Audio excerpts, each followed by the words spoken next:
नमस्कार दोस्तों, स्वागत है आपका स्टडी फॉर सिविल सर्विसेज में। वीडियो को पूरा देखिए। कोई भी आपका फीडबैक है, कोई सजेशन है, तुरंत वीडियो में कमेंट करके जरूर बताइए। अच्छा लगे तो वीडियो लाइक जरूर कर लीजिए और ऐसे वीडियो लगातार फ्री में पाने के लिए चैनल को तुरंत सब्सक्राइब कर लीजिए और बेल आइकन को जरूर टैप कर लीजिए ताकि आगे भी सारे वीडियो आपको मिलते रहे। यूट्यूब में फॉलो करते हैं तो प्लीज ये वाला फ्री टेलीग्राम चैनल जरूर ज्वाइन कर लीजिएगा। सारे नोटिफिकेशन, सारे अपडेट यहीं पे आते हैं, ध्यान रखिएगा। स्टडी फॉर सिविल सर्विसेज का कोई भी पेड ग्रुप अगर आपको ज्वाइन करना है तो सिर्फ 856480560660897523864455 यही नंबर है हमारे, सिर्फ जहां पे कॉल या व्हाट्सएप कर सकते हैं।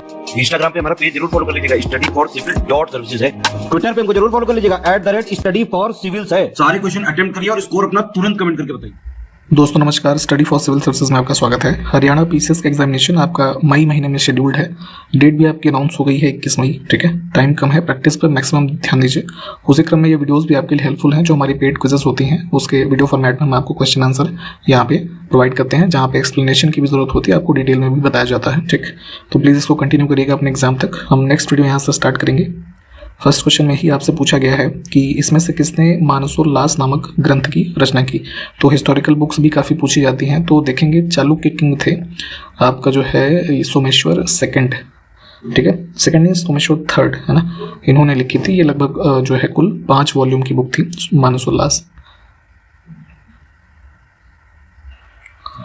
इसमें देखिए, इसमें से किस इतिहासकार ने दीन ए इलाही को एक धर्म कहा था। ठीक है, तो देखिए दीन ए इलाही के बारे में कई बार क्वेश्चंस वैसे भी पूछे गए हैं। इसको एज मतलब एक इनिशियली रूप में एक स्पिरिचुअल लीडरशिप प्रोग्राम कह लीजिए, इस रूप में शुरू किया गया था मुगल एम्परर अकबर के द्वारा। वर्ष भी पूछा जाता है कई बार कि कब स्टार्ट किया गया था, तो 1580 280 में है ना, इसको ध्यान रखेंगे। ठीक है, आगे चल करके कई सारे लोग इससे एसोसिएटेड हुए और इसको एक रिलीजन का नाम दिया था अब्दुल कादिर बदायूनी ने। आगे है ब्रह्म समाज के बारे में, निम्नलिखित में से कौन सा कथन सही नहीं है। ठीक है, तो ब्रह्म समाज की स्थापना कब हुई? 1828 के अराउंड राजा राम मोहन रॉय के द्वारा। ठीक है, कलकत्ता के अराउंड। तो इसमें जो इसकी स्पेशलिटीज़ थी, इसने मूर्ति पूजा का विरोध किया, धार्मिक ग्रंथों की व्याख्या के लिए इसने पुरोहित वर्ग जो था है ना, पंडित वगैरह, उनको अस्वीकार किया। स्त्रियों मतलब जो उस समय की स्त्रियां थीं उनकी स्थिति में सुधार मुख्य रूप से इनका मतलब एक कार्य था। और इन्होंने इस सिद्धांत का प्रचार किया कि वेद त्रुटिहीन है ना, ये गलत है, ऐसा कोई प्रचार नहीं किया।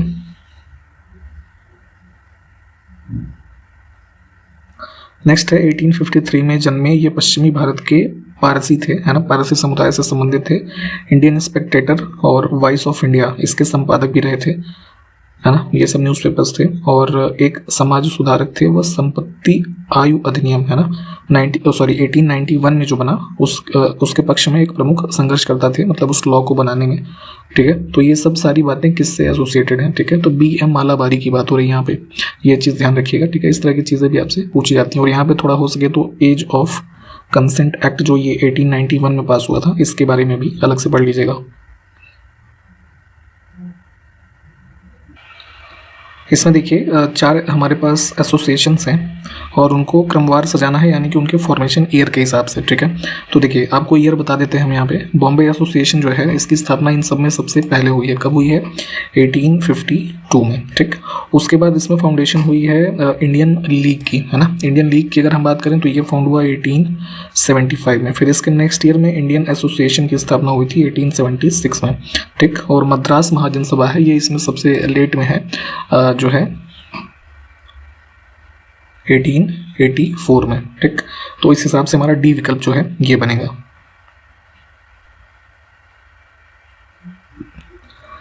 इसमें देखिए 2 पिंड हैं है ना, उनके तापमान में 30 डिग्री सेंटीग्रेड का अंतर है। तो डिग्री फ़ारेनहाइट में अंतर क्या होगा? ठीक है, ये दोनों जो है मेजरिंग स्केल होती है टेम्परेचर की। तो देखिए एक शॉर्टकट होता है, जैसे यहाँ पे सेंटीग्रेड में टेम्परेचर आपको दिया है, फ़ारेनहाइट वाला पूछ रहा है। ठीक है, तो each unit of Fahrenheit degree का जो टेम्परेचर होता है वो इक्वल होता है 9/5 पार्ट कह लीजिए सेल्सियस डिग्री में। ठीक, तो उसी हिसाब से यहाँ पे हम कैलकुलेट कर लेंगे। अब हमें ये फ़ारेनहाइट में निकालना था ना, तो हमारे पास सेंटीग्रेड में दिया है तो 30 × 9/5 है ना, कितना आ जाएगा ये 54। ठीक, तो बी विकल्प हमारा करेक्ट हो जाएगा। और इसी का उल्टा भी कर सकते हैं आप कि ईच सेल्सियस डिग्री जो यूनिट होता है वो 5/9 होता है फ़ारेनहाइट डिग्री में। नेक्स्ट है a better India a better world, इस पुस्तक के लेखक कौन है? तो ये हैं NR नारायण मूर्ति। ठीक है, इनको आप जानते होंगे, बिजनेसमैन हैं, इन्फोसिस जो कंपनी है ठीक है उसके फाउंडर रहे थे। और एक चीज़ और करंट अफेयर्स का फैक्ट कि जो वर्तमान में UK के प्राइम मिनिस्टर हैं ऋषि सुनक, ठीक है, वो इनके दामाद हैं। इसमें से किस राष्ट्रपति ने केंद्रीय श्रम मंत्री यानी कि यूनियन लेबर मिनिस्टर के रूप में भी कार्य किया है, ठीक है। तो ये है वीवी गिरी। अच्छा, आप हमको जरा ये बताइए कि किस प्राइम मिनिस्टर के अंडर में इन्होंने लेबर मिनिस्टरशिप जो है वो की थी, ये जरा कमेंट करके बताइए। नेक्स्ट है कि 1915 में किस महीने में महात्मा गांधी नस्लवादी शासन के खिलाफ अपने सफल आंदोलन के बाद अंततः दक्षिण अफ्रीका से वापस लौटे थे, ठीक है। तो अफ्रीका में थे ये, और यहाँ पे जो इनका ये agitation against racist regime South Africa का था। उसके बाद 9 जनवरी 1915 को इंडिया में लैंड हुए थे, ये डेट इंपॉर्टेंट है, ठीक। तो यहाँ पे एक चीज़ ये ध्यान दीजिएगा कि इसी डेट को सेलिब्रेट करने के लिए भारत में प्रवासी भारतीय दिवस मनाया जाता है, ठीक। और 2023 में मनाया गया है, जो जनवरी में, कहाँ पे, इंदौर में। नेक्स्ट है कि मध्यकालीन भारत में जो कई सारे ट्रैवलर्स आए उसमें से एक था मार्को पोलो। ये कहाँ का था? तो वेनिस, इटली का था। देखिए, निम्नलिखित में से कौन पंडित नेहरू यानी कि जवाहरलाल नेहरू जी की बात हो रही है। उनके बाद 15 अगस्त 1947 की मध्य रात्रि को संसद को संबोधित करने वाले वक्ताओं में से एक थे। तो आपको पता होगा कि जब हमारा इस डेट को इंडिया जो आज़ाद हुआ कह लीजिए, तो मध्य रात्रि में सेशन हुआ था, तो वहाँ पे एक फेमस स्पीच दी थी नेहरू जी ने। उसके बाद सर्वपल्ली राधाकृष्णन जी ने भी जो है स्पीच यहाँ पे दी थी। इसमें देखिए कौन सा पक्षी भोजन चुराने के लिए अन्य पक्षियों के आह्वान का प्रतिरूपण करता है, यानी कि जो किसी बर्ड की आवाज़ हो वैसी एक आवाज़ जो है निकाल सकता है। तो ये इसका नाम है ड्रोंगो। बेसिकली जो ये होता है ना कौवा, उसी की तरीके एक बड़ा कौवा कह लीजिए, उसी आकृति का ब्लैक कलर का एक पक्षी होता है, और ये जो है वैसी आवाज़ें निकाल करके जो इनके एग्स वगैरह होते हैं नेस्ट में, है ना, उन पे अटैक करता है, ठीक। तो उसके रेफरेंस में ही पूछा गया था। हो सके तो इसका इमेज एक बार सर्च कर लीजिएगा। इसमें देखें कि निम्नलिखित में से कौन उसी मात्रा को, यानी कि यूनिट की बात हो रही है ना, मापता है जो एसआई इकाई पास्कल द्वारा मापी जाती है। तो पास्कल किसकी यूनिट होती है? प्रेशर या फिर कह लीजिए स्ट्रेस की, है ना। तो एसआई यूनिट होती है पास्कल, और नॉन एसआई यूनिट होती है टॉर, है ना। बी विकल्प, दोनों को ध्यान रखिएगा। अब इसमें से कौन सा भारतीय राज्य इसके उत्तर, दक्षिण और पश्चिम में बांग्लादेश से घिरा हुआ है? 3 तरफ से देखेंगे बांग्लादेश की बाउंड्री लगती है किस स्टेट से? जो है त्रिपुरा से।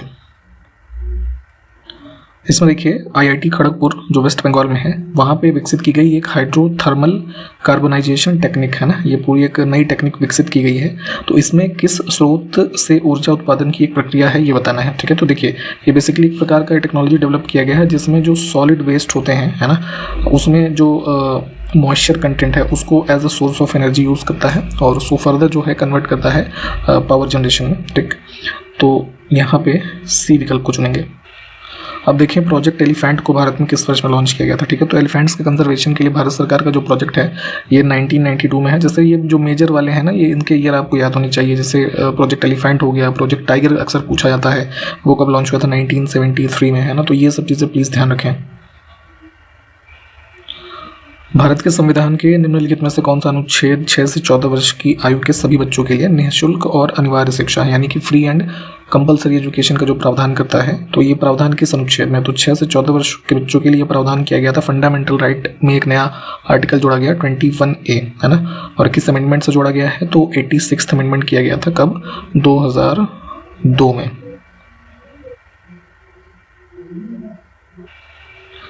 निम्नलिखित में से कौन व्यक्तिगत ओलंपिक स्वर्ण पदक जीतने वाला भारतीय है, ठीक है। तो इंडिविजुअल रूप से गोल्ड मेडल देखिए पहले जैसे कलेक्टिवली जीता था हॉकी टीम इंडियन, लेकिन इंडिविजुअल एक इकलौते खिलाड़ी ने जो पहला गोल्ड मेडल भारत के लिए ओलंपिक्स में जीता वो थे अभिनव बिंद्रा। शूटिंग के गेम में 2008 में ओलंपिक्स हुए थे, कहाँ पे? बीजिंग, चाइना में, यहाँ पे जीता था इन्होंने। और अभी हालिया जो टोक्यो ओलंपिक्स हुए उसमें किसने जीता? नीरज चोपड़ा ने। नेक्स्ट है कि नमामि गंगे कार्यक्रम इसमें से कब शुरू किया गया? जो केंद्र सरकार द्वारा अनुमोदित एक एकीकृत संरक्षण मिशन है, ठीक है। तो इंटीग्रेटेड कंजर्वेशन मिशन है किसका? रिवर गंगा का, है ना। हालांकि गंगा जी साफ हुई या नहीं ये अलग बात है, but still as a date याद रखें, इसको स्टार्ट किया गया था जून 2014 में। इसमें देखिए पेनाल्टी कॉर्नर शब्द निम्नलिखित में से किस खेल से संबंधित है? तो फील्ड हॉकी का जो गेम होता है वहाँ पे देखते हैं कि जो डिफेंडिंग टीम होती है ना, तो उनके अगेंस्ट में पेनाल्टी के रूप में ये प्रोवाइड किया जाता है। ए विकल्प को चुनेंगे। नेक्स्ट है कि स्मृति मंधाना का संबंध इसमें से किस खेल से है? तो ये जो है काफ़ी लोकप्रिय क्रिकेट खिलाड़ी है, महिला जो इंडियन क्रिकेट टीम है इसकी। इसमें देखिए जो इंडिया में फिलोसॉफिकल थॉट्स हैं उसमें से एक है वैशेषिक, है ना। तो वैशेषिक जो फिलोसॉफिकल थॉट स्कूल है उससे संबंधित कौन है या किसने इसके बारे में जो है अपने थॉट्स दिए हैं, तो ये संबंधित है महर्षि कणाद, है ना। महर्षि कणाद कश्यप इनका नाम था। डी विकल्प करेक्ट हो जाएगा, ये ध्यान रखिएगा। और एक चीज़ ये ध्यान रखेंगे, एक इन्होंने पुस्तक लिखी थी वैशेषिक सूत्र, ये भी कई बार पूछा जाता है, संस्कृत की काफ़ी फेमस पुस्तक है। उस टाइम की एटॉमिक थियरी वगैरह इन्होंने कुछ अपनी एक्सप्लेन की थी इस पुस्तक में।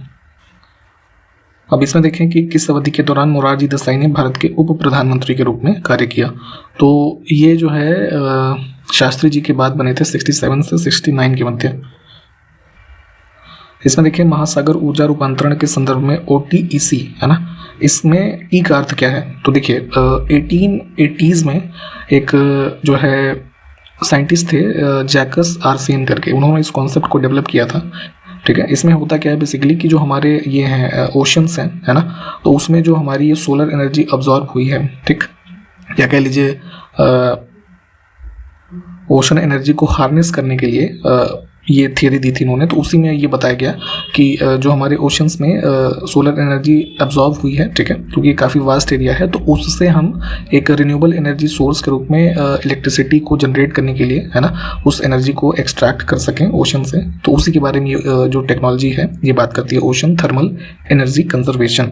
तो अब टी का मतलब क्या हो गया, थर्मल, है ना। तो ए विकल्प हमारा करेक्ट हो जाएगा। थोड़ा इसके बारे में चाहे तो सर्च करके एक बार पढ़ लीजिएगा। इसमें देखिए राजीव गांधी के प्रधानमंत्री के रूप में शपथ लेने के समय भारत के राष्ट्रपति कौन थे। तो इंदिरा गांधी जी की हत्या के बाद राजीव गांधी जी जो है प्रधानमंत्री बने, ठीक। तो 1984 में, है ना। तो ये हैं आपके ज्ञानी जैल सिंह, ठीक। इनका कार्यकाल चूंकि था ना 1982 से 87 के मध्य है। और जो है इसके बाद आते हैं आपके आर वेंकटरमन, है ना। तो ए करेक्ट हो जाएगा। इसमें देखिए पोलियो की बीमारी जो होती है बच्चों को, इसीलिए आप देखते होंगे कि पोलियो की ड्रॉप्स पिलाई जाती हैं, है ना, स्टार्टिंग में। तो इसका कॉजेटिव एजेंट क्या होता है, तो ये होता है पोलियो वायरस के द्वारा, यानी कि डी विकल्प हमारा जो है ये करेक्ट हो जाएगा। एक प्रकार की पर्सन टू पर्सन कॉन्टैक्ट से फैलने वाली कंटेजियस बीमारी होती है।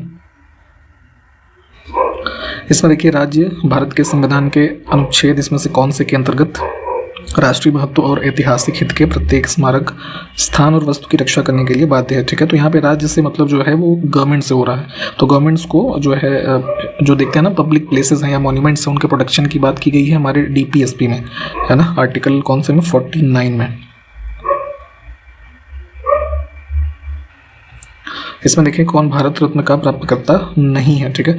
तो जो हमारा सबसे हाईएस्ट सिविलियन ऑनर है Bharat Ratna, Nelson Mandela, Khan Abdul Ghaffar Khan, Mother Teresa, इन सबको मिला है, बलदेव सिंह को नहीं मिला है, ठीक है। बलदेव सिंह कौन थे ये आप जानते होंगे कि भारत के पहले डिफेंस मिनिस्टर हुए थे, ठीक है, इंडिपेंडेंस के बाद। इसमें देखें भांड पाथेर थिएटर मुख्य रूप से भारत के किस राज्य या केंद्र शासित प्रदेश की परंपरा है। तो भांड एक प्रकार की कम्युनिटी है, जम्मू कश्मीर में पाई जाती है ना। तो उनके द्वारा ये पॉपुलर जो फोक थिएटर है ये किया जाता है। इसमें देखिए भारत में जो अलग अलग राज्यों में कुछ पेंटिंग्स फेमस हैं, है ना, तो उसके रेफरेंस में कौन सा पेयर गलत है। तो स्टार्टिंग की 3 तो ठीक हैं। गुलेर पेंटिंग्स जो है मुख्य रूप से देखेंगे तो ये आपका कांगड़ा का जो रीजन है ना हिमाचल प्रदेश में, यहाँ पे पॉपुलर है। कंजक्टिवाइटिस इनमें से किस अंग में होने वाला एक प्रमुख संक्रमण है ना, तो आंखों का इन्फेक्शन होता है।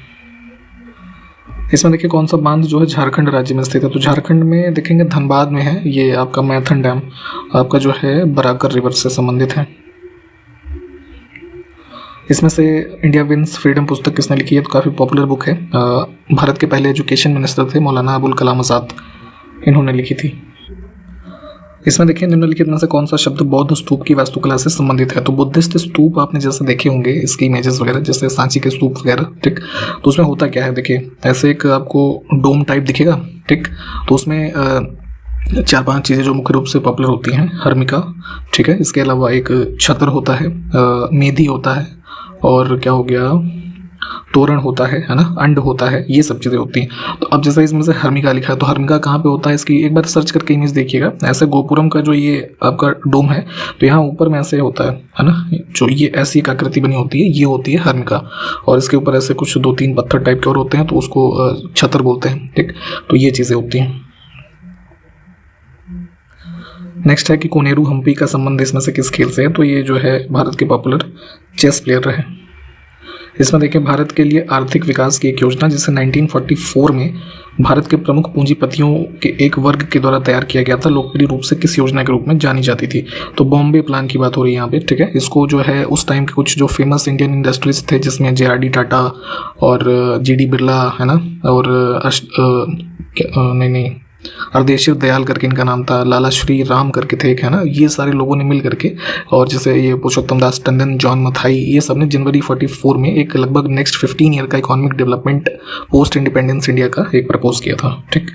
काफ़ी पॉपुलर है, ध्यान रखेंगे प्लीज़।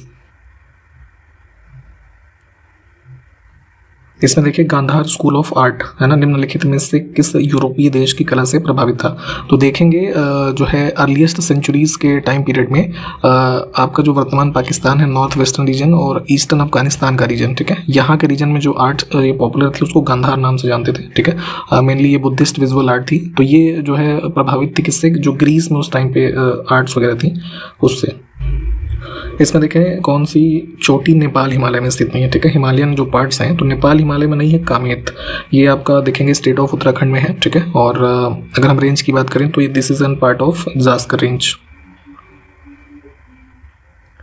इसमें से कौन सा बांग्लादेश का एक फेमस पोर्ट है, सी पोर्ट, ये है आपका चटगांव। इसमें देखिए कौन सा शहर सबसे उत्तरी है ना। तो अगर आपने साउथ अमेरिका का मैप देखा हो, ठीक, तो ब्राज़ीलिया कहाँ पे है, ब्राज़ील में, ठीक। लीमा जो है ये किसकी कैपिटल है, इसकी पेरू की। और सैंटियागो जो है ये जो है उसका है इसमें चिली में, है ना। बोगोटा सबसे नॉर्दर्न मोस्ट हो जाएगा क्योंकि आप देखते हैं सबसे ऊपर है कोलंबिया, वहाँ की कैपिटल है। एक बार इसको मैप में देख लीजिए।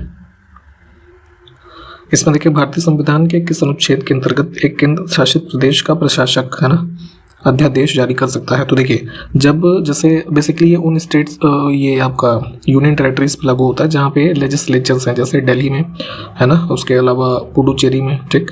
तो यहाँ पे क्या है कि जब असेंबली उसमें सेशन में नहीं है तो ऐसी स्थिति में अगर किसी अर्जेंट लॉ की ज़रूरत है तो उसी के लिए ऑर्डिनेंस यानी कि अध्यादेश को जारी किया जाता है।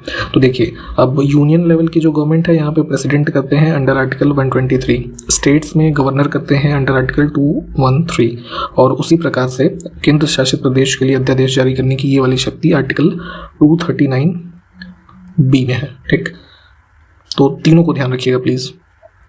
नेक्स्ट है कि लोकसभा अध्यक्ष के चुनाव की तिथि किसके द्वारा निर्धारित की जाती है। तो जब जैसे अभी अब नेक्स्ट ईयर 2024 में इलेक्शंस होंगे इंडिया में लोकसभा के, तो जब सारे लोकसभा के इलेक्शंस हो जाते हैं, मेंबर सिलेक्ट हो जाते हैं, तो जो लोकसभा के मेंबर होते हैं उनमें से ही जो जिसको चुना जाता है, ठीक है, मतलब किसकी उस स्पीकर का इलेक्शन जो है कब होना है, तो ये चीज़ का डिसीजन यहाँ पे इलेक्शन कमीशन का कोई रोल नहीं है, ये चीज़ की जाती है प्रेसिडेंट ऑफ इंडिया के द्वारा, ठीक। तो उन्हीं मेंबर्स के मध्य से एक मेंबर को जो है स्पीकर के रूप में चुना जाता है।